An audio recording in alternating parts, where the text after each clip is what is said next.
Good evening. Hello, everybody. So, tonight I fixed my backdrop, by the way. Took a lot of work, y'all. Okay. A lot of work. And it's still not perfect, but it's as perfect as it's going to get for right now. Anyway, I wanted to, if you remember last night, I said I'm going to go live once. I'm going to try and go live twice a day, but at least once a day for y'all. And you know what? I really am an evening person. So, in all reality, I said I'm going to try and go live during the day, but that may not happen. It may just be in the evenings that I go live. And if you're not a late night person, you may just have to catch that replay. But I wanted to talk tonight. If you watched my live stream yesterday, then you'll remember that I spoke about I'm going to be doing story time because I've had a very interesting life. I have a lot of stories, and I hope that my stories and my experiences can be an inspiration to some of you. So, I'm going to be telling different stories on lives, among other things. But tonight I'm going to talk about our current home and kind of like the little background story into how we got here, in hopes that it might inspire somebody out there, and also hopefully give you some kind of encouragement if you are on your journey to homeownership, or if you are concerned, especially in this economic climate where the interest rates just shot up and homes are ridiculous right now, y'all.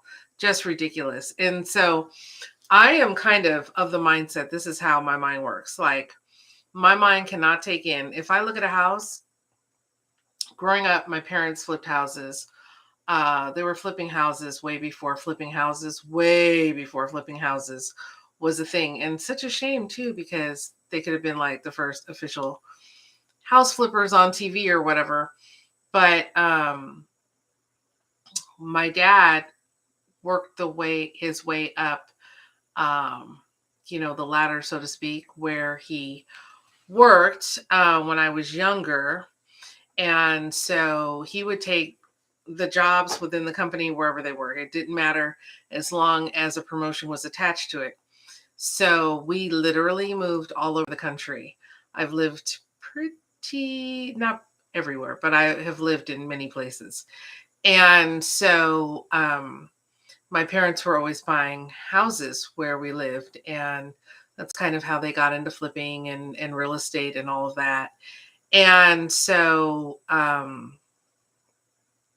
there is a point to me saying all this. Oh, yes. So from a young age, I learned pretty much everything there was to learn about houses. And my dad, well, anyway, we'll just say there's a whole story with my dad that's extremely inspirational. I don't want to give any of it away, but we'll say that he later went on to found his own construction company. Um, and I don't mean little construction company. I mean uh, rebuilding the Coliseum, Burbank Airport, that kind of thing. Anyway, so I know a lot about houses and how they're built and what they're worth. And in my mind, when I look at a house and I see a house, and I can immediately look at a house and say, due to where it's located and, this and that and whatnot, that house is at the most worth $400,000. Well, I will not pay, I refuse to accept that I'm looking at a $400,000 house, but they're asking $796 for it. Like, no, like, just no. Like, I rather live in my car than overpay for something. It's just goes against everything in me and everything I believe in.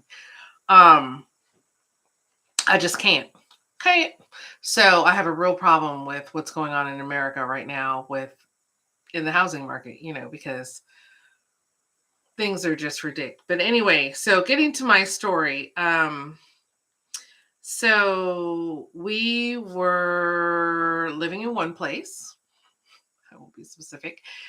And we needed to move to another place to be closer to my husband's job because while we were living in place number one, my husband was laid off. I don't know if y'all heard about. Well, anyway, he worked for a major corporation, and they did a mass layoff. And he was laid off, and he went to work for another um, corporation, and that corporation was not that close to where we lived at all. And so, anyway, long story short, we needed to move so that we could be closer to his job. And so we started looking. Um, this was like a year and a half ago, almost 2 years ago. We started looking near a very busy metroplex area, and um, we found a home. We found a new build. So my husband was like, we've never done a new build. I want to do a new build. I don't want to move into somebody else's house. I want to move into a house that we built. And so I was like, I love like 100-year-old houses. That's like my thing. But my husband is very modern, new, that's his thing. So I've always gotten my way. So I'm like, okay, if that's what you want. I mean, after all, I'm not paying for the house. So, who am I to say, no, we can't do that. So we found an area that we both liked, and we were looking for a certain number of bedrooms, and that bedrooms was more than builders are typically and regularly building right now. It's becoming a little bit more difficult to find a large family house, a large family friendly house as far as new builds go. They definitely can be found. What I'm saying is within a reasonable price range. Okay, let me clarify that. And so we got a real estate agent, and she said, oh, there's only one builder that's building the number of bedrooms that you want in the price range that you're interested in. Um, she said you just don't typically find houses with that many bedrooms anymore. And so anyway, we went down, traveled down to the area from where we were currently living, and she showed us the new community, which was um currently being built, in the process of being built at that time. So this is a year and a half, 2 years ago. And we really fell in love with the area. It was a cute area, and really liked the new build area. We were going to be on a cul-de-sac right across from a community pool. Um, and it was a very nice house.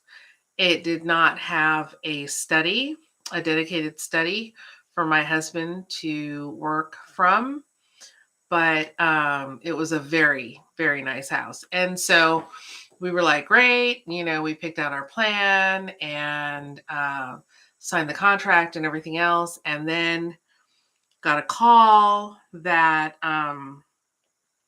we couldn't, they couldn't go forward with it. We were all excited. Child, I posted about it. Oh my goodness. We were all excited. And then got a call, and they said they couldn't go forward because at the time I was, and thank you to the government here. want to thank them.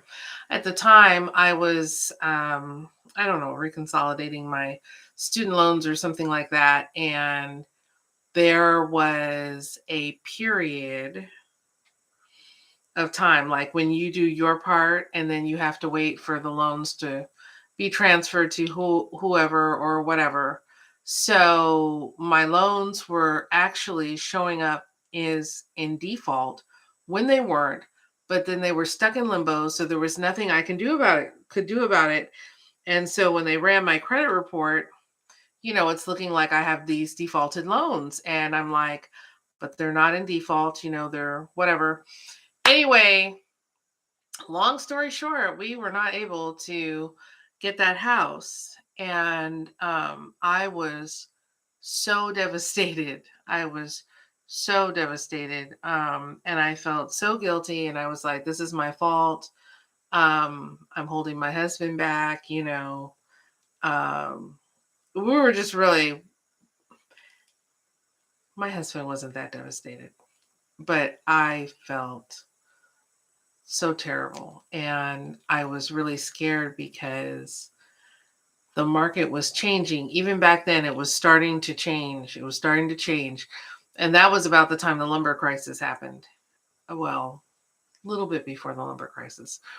So, anyway, back to the drawing board, had to just sit and wait, right? Just had to sit and wait for the government to do their thing. And if you've ever waited for anything for the government to do, there's no rush. There's nobody you can speak to expedite it.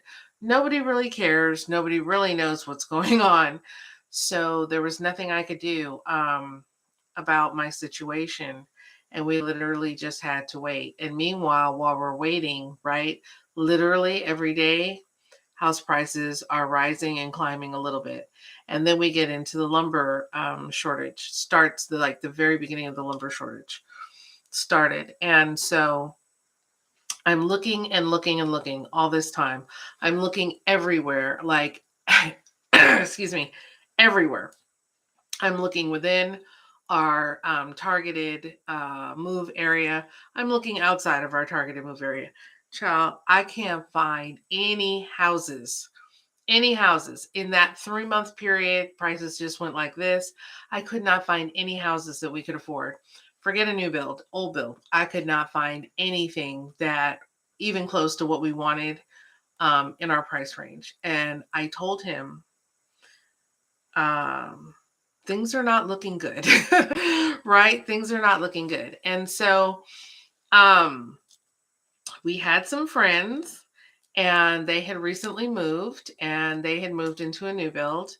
It was one of my daughter's really good friends. And so they invited us down, or yeah, I'm pretty sure they had invited us down. So my daughter could see her friend.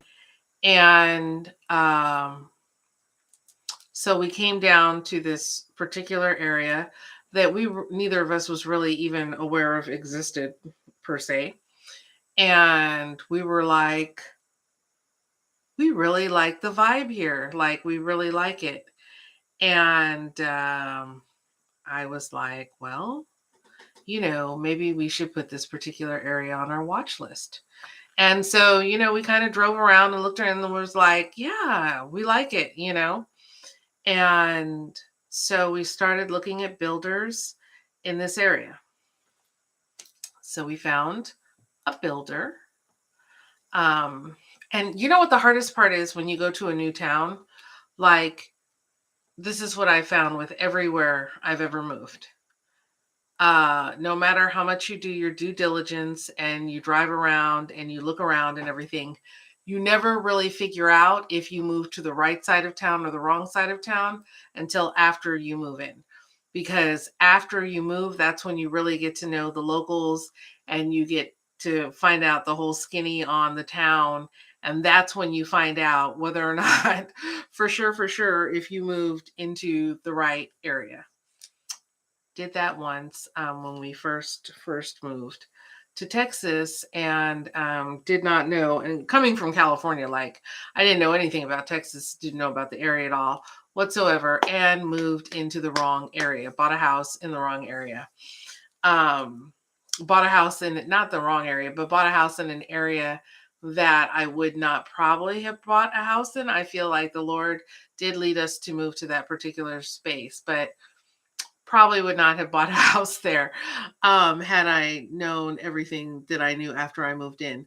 But anyway, so that's like, to me, that was like the hardest part. Like, am I making a good decision about where we're choosing to move? And we honestly didn't know. We moved relatively close, picked a builder and a building site that was relatively close to our friends that we had down here.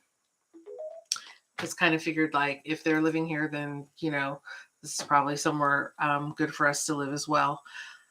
And so sat down with the builder and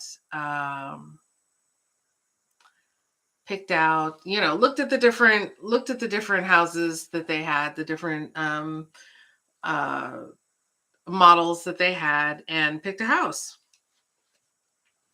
So the house that I picked, it was difficult because there were some parts of it I liked and some parts of it I wasn't thrilled with. But, anyway, so picked a house, went over all the paperwork, signed the contract.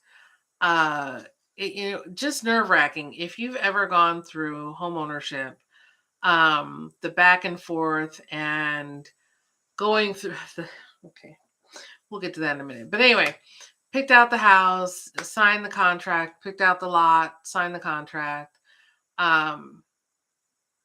And oh my gosh, what happened? I think it was my student loan or something again happened.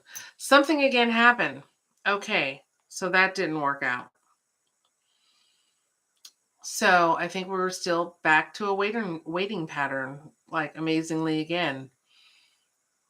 Then while we were in that waiting pattern, I got online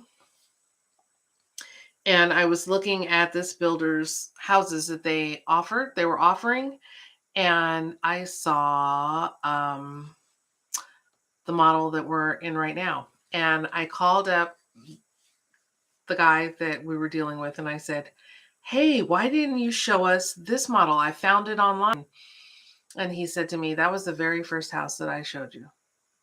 And I said, "What?" He said, "Yeah, I showed you guys this house, and you said it was horrible and ugly, and it was junk, and you didn't like it." And I said, "I did." And he said, "Yes." And you know what the funny part is it's true. He did show us this model, and I poo-pooed it. And let me tell you something. The colors that you choose for your house, right? The colors that you choose for your house can make people walk in and feel a certain way. And so I think this has nothing to do with anything, but I just think it's really important that you take into consideration what colors that you use in your house. Especially, I'm going to say, if you are prone to any type of depression, it's really important that I've noticed in all of the houses that they have built, because I'm nosy and I like to go inside of other people's houses before they move in. And people have chosen dark wood on the floor, dark wood cabinetry, um, dark carpeting. You walk in and your energy is just, sucked from your body. And you feel like, oh my gosh, I am very sensitive to light and color, very sensitive. And I need it around me. I really do. It's like, I needed to energize me. So I like color in my hair. I like color in my clothing. I like color around me. My husband, quite the opposite, quite the opposite. So we're always having a battle between how festive and bright I can make the house, because he doesn't like that. But yeah, so I didn't even recognize it as the same model, because the model we went into was dark, and I didn't realize it until later, but it was dark and it was energy draining, and it made me feel very unhappy. And so I dismissed the whole house. Like I didn't even care like what the house had to offer, because I was just like, no. Um so yeah, anyway, we ended up um so I said, yeah, wow, I really like that model. And we ended up signing a contract for this particular model. Okay, so we signed the contract, and then comes the time where you're waiting between, this is when we're going to start the build, and this is when the build should be completed, and we may have delays or whatever. Let me tell you, this is where it gets good, y'all. Okay. Oh my goodness. Okay. So, first off, I'm terrified that something is going to happen, right? Like when you're happy and you're like, I could tell things were, when you just get the feeling like there's something out there that's just going to come along, right? And ruin your situation. That's how I had that feeling, right? So I'm praying, I'm fasting, um, I'm asking the Lord to keep because they run your credit, and then they build contingent upon that credit, um, when you provide your initial documentation, and they run your credit and all of that. And then everything is pulled and re-verified toward the end of the build again. So I'm just like, don't let anything happen. Don't let anything happen. Don't let anything come up. Um, so we're waiting for them to start building, and I'm kind of feeling ambiguous, because I'm like, I want to follow the build, and I want to, write scripture on the boards in my home and everything. But I'm almost afraid to claim the home, because what if something happens, and then my scripture that I've written is on somebody else's, home, and almost afraid to um, pray that we actually get this home. But, I had to keep on telling myself, what the Lord has for me and mine is ours. What the Lord has for me and mine is ours. And so the first thing we're informed of is the major lumber shortage. So when we sign a contract with any home builder, typically in the fine print somewhere, it's going to say that basically they reserve the right to renege on any of the terms of your agreement at any time, should it please them. Um, and so what started happening with them is lumber prices are increasing. Um, and I'm just going to use a plain number, because I'm not going to tell y'all what I paid for my house, nor what my house is worth right now. But let's just say we agreed to buy the house for $5, right? And lumber prices are going up and up, right? And so now they have agreed to build a house for $5 that now costs $10, right? And that's just for them to break even, is they need to charge $10 for the house. But they've only charged us $5, and they don't want to build a house at cost, of course, because then they're not making any money, right? So they inform us of the lumber shortage. Now, meanwhile, the meantime, in between time, my husband is approved for a certain amount of money, right, for the loan. But my husband, being the man that he is, and I don't know what that noise is, but my daughter makes it every night uh, upstairs. Um, But being the man that he is, he's determined that he's only paying a certain amount of money for the house.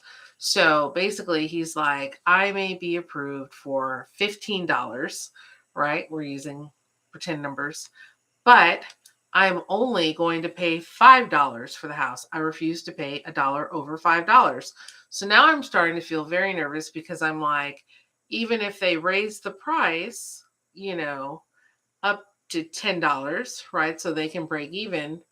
My husband has decided he's not paying over $5 for the house. So I'm terrified now that we've gone through all of this process, and they're going to raise the house price on us. And it's still going to be within our level of affordability, but my husband's going to refuse to pay for what they raise the house price up to. And then I was also concerned that maybe they might even raise it even more than that. Um, so I'm praying about this. I'm just like a nervous wreck. Like I couldn't function, I couldn't eat. And I know I'm a Christian and I am a woman of prayer, but this was seemed like more than I could bear. It really did. It was like there were other things, a lot of other moving parts going on in my life at the time and with my kids and everything. And it was just like too much. So um, we get the call that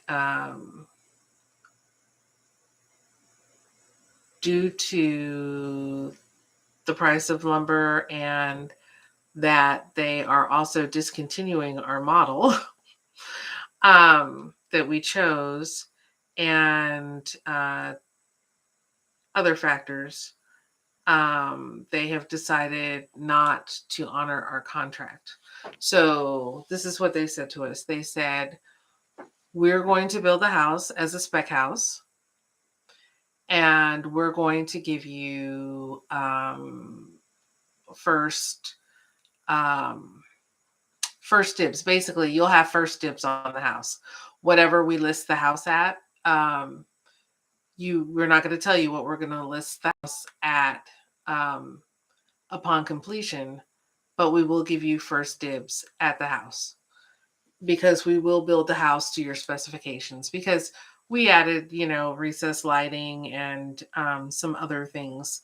And so they said, we'll build it to your specifications, but we will build it as a spec house and you'll have first dibs when it's completed. So now I'm heartbroken because now house prices have really risen, right? They've really risen. And so there's definitely, we are not going to get the house that we want with the bedrooms that we want in the area that we want, if we cannot get this house. Like,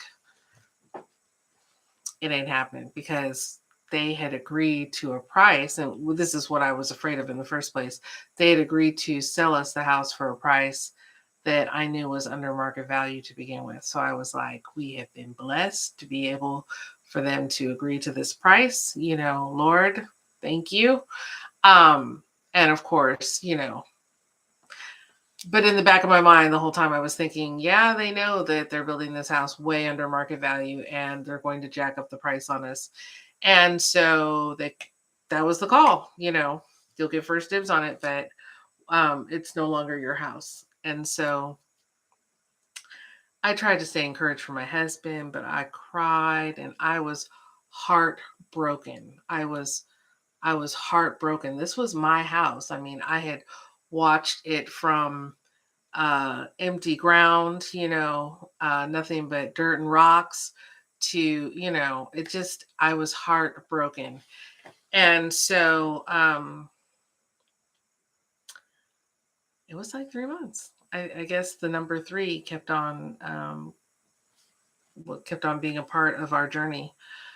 And I'm fasting, I'm praying, I'm looking, and you know what? Nothing else felt like home. Nothing else seemed like home. And I told the Lord, I said, Lord, that's my home. That is my home. And I said, and this is an important thing for you to remember if you're ever in a battle. What the Lord, like I said earlier, what the Lord has for you is yours. And also that we physically as people cannot go before um, some people, right? How can I describe this? So let's say you want something to happen in government with the president, or you want something to be done in Congress, or you want something to be done, let's say in South Africa.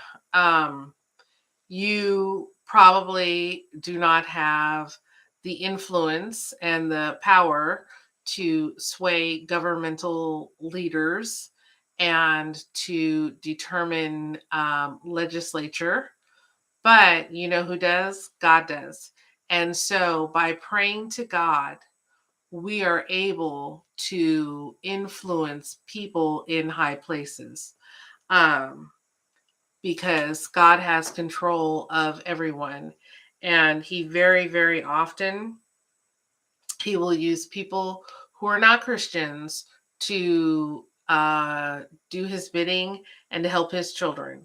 Um, he can also, through your prayers, he can influence the hearts and minds of people in powerful places. So I always say it's not about, what you know, it's about who you know. Do you know God? Because God is able to, and I have so many stories that will not be as long and drawn out as this one that I will be telling y'all about experiences that I've had as a Christian. But I can really tell you and assure you that God is able to do anything, anything, and to make the impossible possible. It's scripture, but it is actual truth. So, like I said, I'm fasting, I'm praying, I'm also stressing. Um, but I'm also saying, this is our house. I know this is our house, Lord. I know you've spoken to me. I know that this is our house. So I'm just like, make it so. Make it so. Show me. Make it so. And we get this call from the builder, and they say, this is so, our house story is so cool. They say, the president of the company decided that the house should be given to you at the original market value price that we agreed upon. And I'm like, what? So I'm like, you're no longer going to make it a spec house. We're no longer going to have to, place a bid on it. You're no longer concerned about market value or the lumber crisis and how it's affecting home pricing. None of that. Nope. It's your house. Y'all, when I tell you that it took me until the day we went into the mortgage company and signed the paperwork for me to believe that they were actually giving us our home. I was like, because they were just like, yep, you can have it. And I'm like, it doesn't make any sense. It's not good business. We're going to move in with equity, like all this equity, like what? This is insane. And I was like, oh my gosh, they're tricking us. They're going to pull the rug out from under us, but the whole time, like deep in my heart, I knew that the Lord was like, it is your house. I did promise you that house. That house is yours. But, like I like to call it your worldly mind. Your worldly mind is like, this is a scam. It's a setup. Um, they set me up for a downfall. Um, oh my goodness. So the whole time the house is being built, we come down to look at it. It's a long trip to come down and look at it. And we come down and look at it all the time, once a week, sometimes twice a week, and pray over it. And, just all this hope put into it. But at the same time, I'm still like, yo, people just don't do this, and that's what I mean by the Lord is able to have people who don't necessarily serve him, and I don't know about the president of the of this corporation. I don't know if he serves the Lord or not, but if he doesn't, the Lord is able to influence the hearts and minds of those who don't serve him to do his will for his children. And maybe he does serve the Lord. Maybe he does know the Lord. And that is what caused him to change his mind on our home and the deal. But at the end of the day, okay. Oh, but the story isn't over yet. Like the plot thickens. Okay. So they tell us the house is ours. I'm still like in shock and disbelief, right?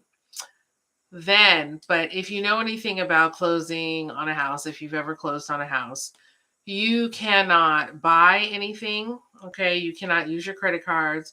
You can't buy anything. You can't have anything pop up on your credit report.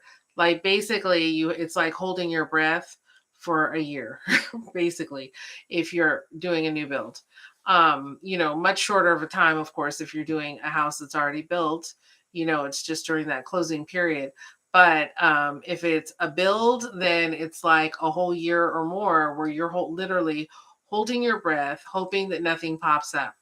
So we had bought this car like 10 years ago. I want to say it was 10 years. No, it was 7 years. It was 7 years ago.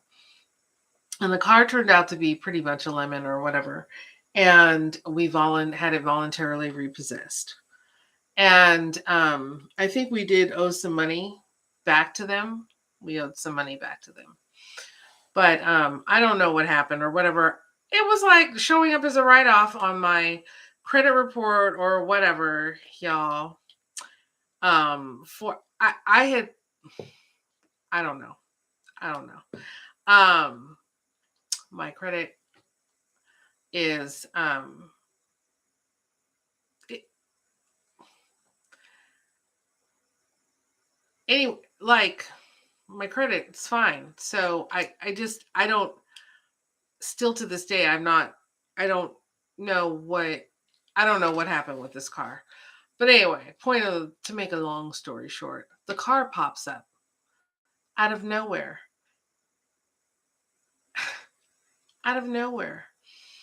And they're asking for all this money. And I'm like, well, this isn't right. And we need to fight this. And my husband's like, we don't have time for all that. We don't have time for all that. Like, this has to go away. Like, right or wrong or whatever, whatever, this could mess everything up. And they were asking a lot of money too. Um, and it was just crazy because I am a consumer advocate and everything in me is like fight, fight, fight, fight.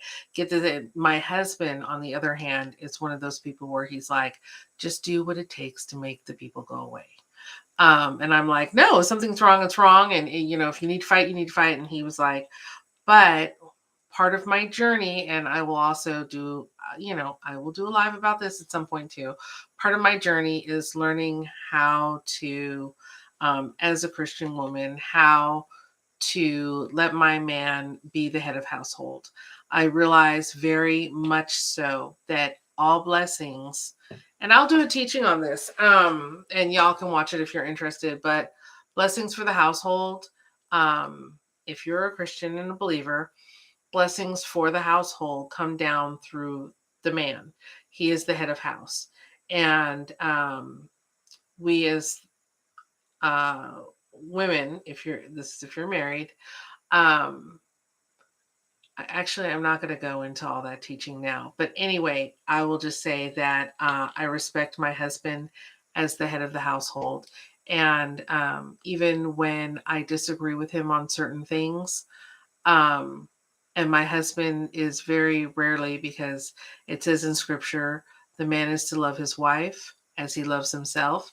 And even though very rarely my husband will put his foot down, it's very rare that he puts his foot down and he says, I insist that something goes this particular way.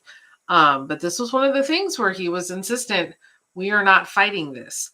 And so it was really hard for me as a fighter to say, yeah, I'm gonna let somebody just come along and do me wrong. And it was just like the timing. It was just like you knew it was Satan. Like, this pops up out of nowhere at all of the, like, at all the times, this is gonna pop up right before closing. And so turns out that, and so we had to put a considerable amount down on the house. Um and we did not have the money for this foolishness, this car foolishness that they came up with. And it turned out there's so many other things that transpired that I really can't talk about. I'm not at liberty to talk about. But anyway, to make a really long story short, which of course I haven't because you can see how long I've been live, but that was paid um, in full. It was paid in full immediately. And we were able to proceed with closing. And I'm telling you, right up until the day we walked in to close, I just knew that the builder was going to be like, fooled you. This is the real cost of the house, you know. We closed at that original price point. We closed at that original price point and moved into our house with like $40,000 in equity. Unreal. Unreal. What God has for you is yours. And now we have even more equity in our house. Unreal. Just unreal. But you know, I say that to all of you. And the reason I'm telling this long drawn out story is because I want to encourage any and all of you out there who feel like, you know, you're looking at, if you're looking at just what is in front of you, what you are seeing, what we'll call the natural and not the supernatural, because let me tell you, if the Lord has something for you, it is yours, and you don't have to, the numbers don't have to make sense. I'm going to tell y'all what I told a girlfriend um, a couple weeks ago. And she was very discouraged by the housing prices, and the interest rate had, like the day before or something, had just been raised. And she was like, I don't see how there's any possible way. You know, she's saying they're wanting 400,000 for a 1,200-foot house. You know, that doesn't make a lot of sense. And it don't make no sense at all. It don't. But I told her, I said, this is what you do. I said, you drive around, and you find the house that you want. You pick out the house that you want. Make sure that that is the house that you want. Pray on it. Make sure that that's your house. Take your time, fast and pray. Make sure that that's your house. I said, and then you take your anointing oil and you throw some oil on that house and you pray over that house and you let the Lord do the rest. Don't worry about it. Don't worry about it. In the Lord's timing, that will be your house. That if that is in alignment with God's will, that house will be yours. God is able to turn the hearts of people. He can turn the hearts and minds of people.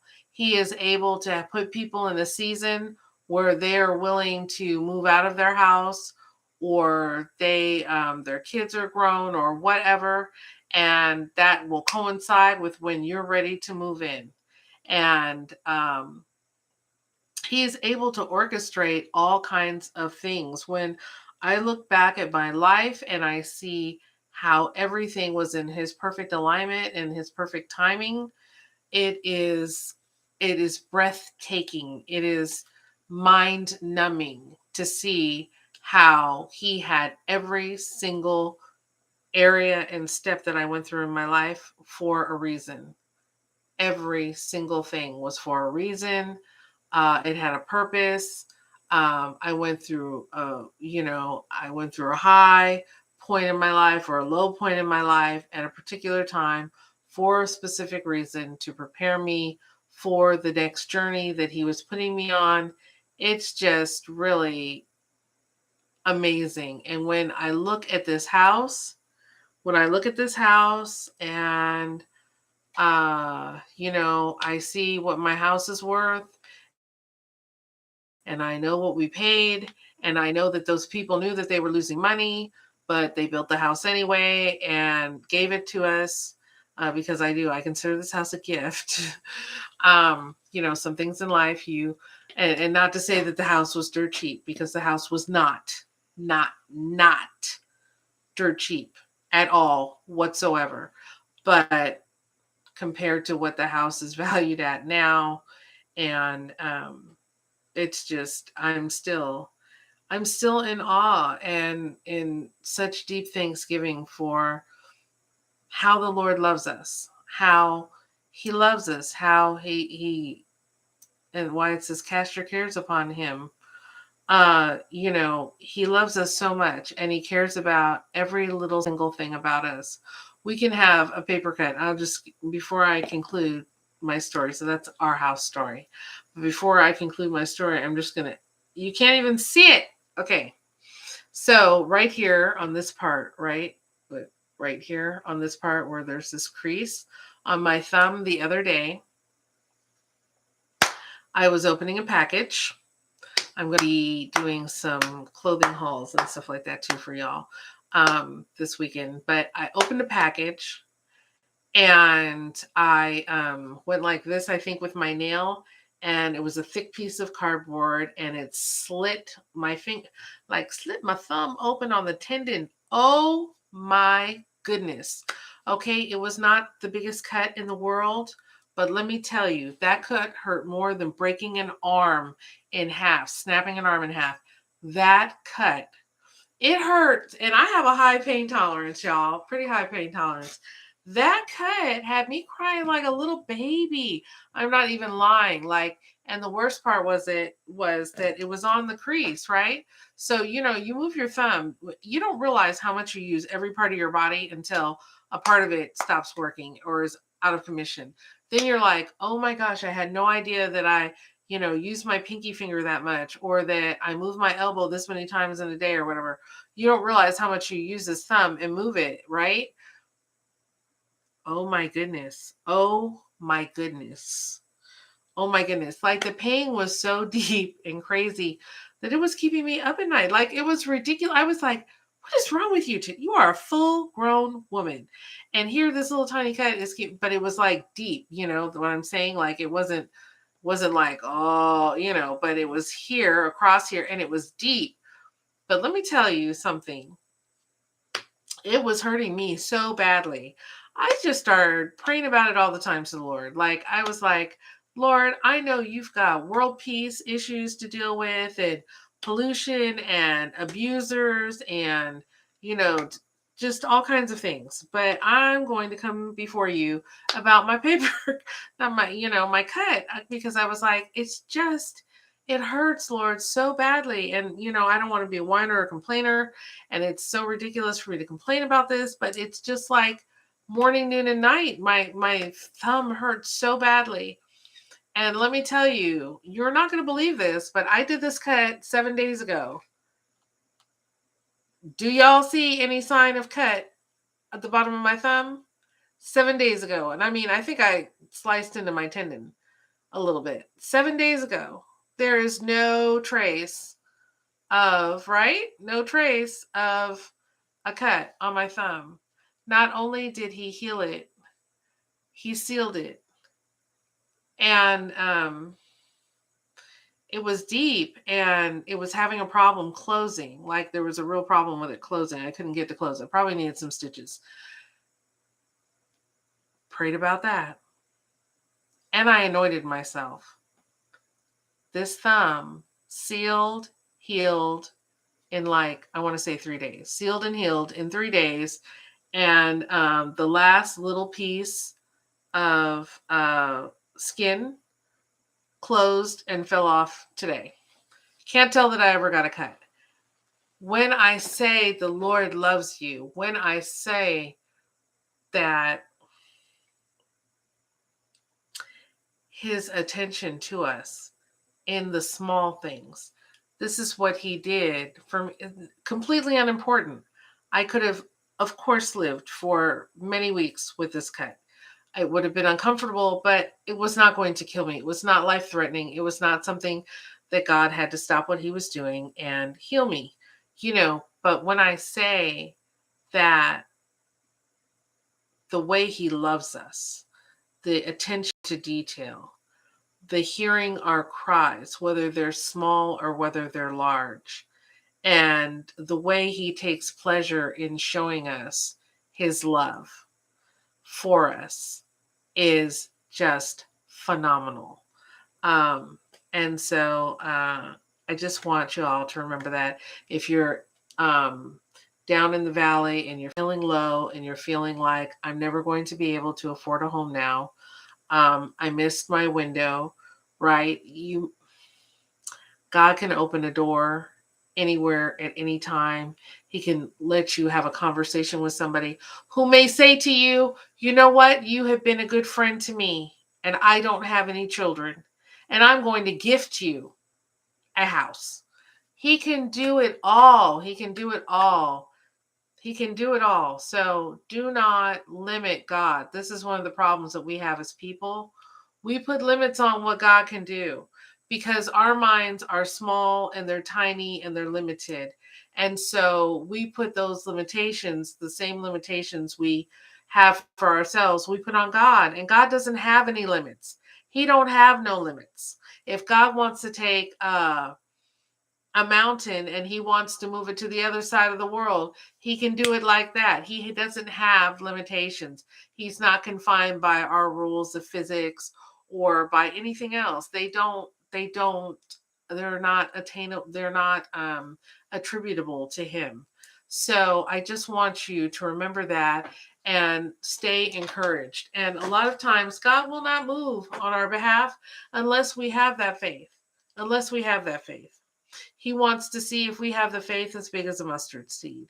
He wants to see if we truly believe what we read in scripture is truly what he is capable of. And I mean to tell you, there have been so many times that I have started to put God in a box and say, you know what, you operate within this box, and had to stop myself and say, no, Lord, you do not operate within this box, and you can do as you wish and as is to your pleasing.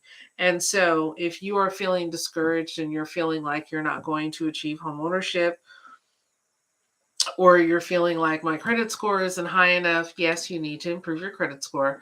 But all of those things, let me tell you, the Lord is able. He is able to get it done for you on your behalf.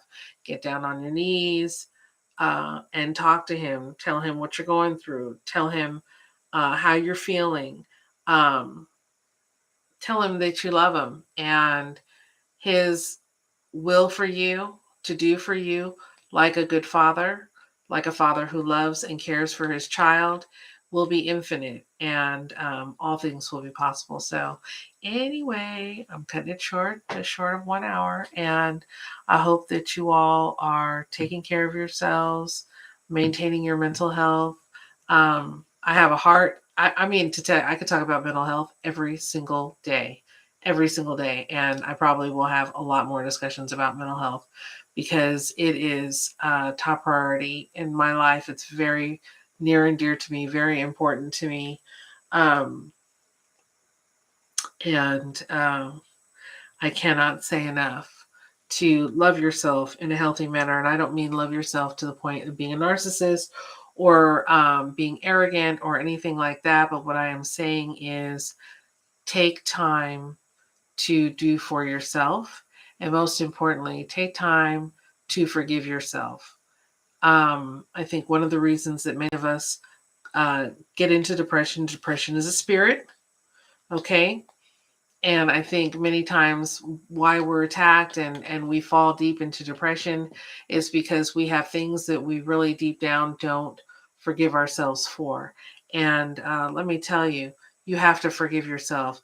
Today is a different day than yesterday, and tomorrow will be yet another new day and a new chance to do better and to learn more, right? And so you don't have to hold yourself. Not that you don't have to hold yourself accountable, because we do have to hold ourselves accountable things for which we were responsible for, but you can forgive yourself. If God says, I can forgive you if you seek forgiveness from me, then why aren't you able to forgive yourself? You have to be able to forgive yourself so that you can move on, because otherwise you are carrying, it's like walking around with an invisible, heavy, heavy steel chain around your neck with a lock at the bottom, and you're dragging this chain along with you everywhere you go. You have to uh, get the key, unlock that lock, and take that chain from around your neck and forgive yourself. And once you know better, you do better, right? Or even if you knew better and you did wrong, just ask the Lord, tell him that you're sorry, that you're seeking forgiveness, that you're seeking a new start, and he will be there to answer you, and he will be there to grant you that forgiveness. It's never too late, and as long as you're breathing, it's never too late for anything in your life to happen. And anything that you can dream of having, if it's meant for you to have, if it's within the Lord's will, I mean, if you're following the Lord and it's within the Lord's will, then he is able to grant that for you. It doesn't matter what it is. You know, if we look at the story of Job, he lost everything. He has a wife who's telling him, curse God and die. He's got, he, he's got, he's lost all of his children. Suddenly, all of his children, like suddenly, he's got boils, he's got all these things. You know what I'm saying? He's got all these things. But in the end, after he went through the fire, literally, practically, after he went through the fire and the testing, you know, and all of that, he came out on the other end with a whole new family. Now, yeah, I'll be with you on that. I think it's a little strange. I don't think it's like, oh, I lost those 10 kids or whatever. I'll just get a new crew. Um, but my point is restoration, and that's the point of the story. Job was restored. He was restored, and God blessed him because he was a faithful servant, and he did endure. And we are to be the same way. We are to be overcomers in this world. And you can overcome whatever situation that is a roadblock to home ownership in your life. You can overcome that. So I want to encourage you. I hope I have encouraged you a little bit. And I love you all out there. Take care of yourselves. And I will see you tomorrow. Okay, bye.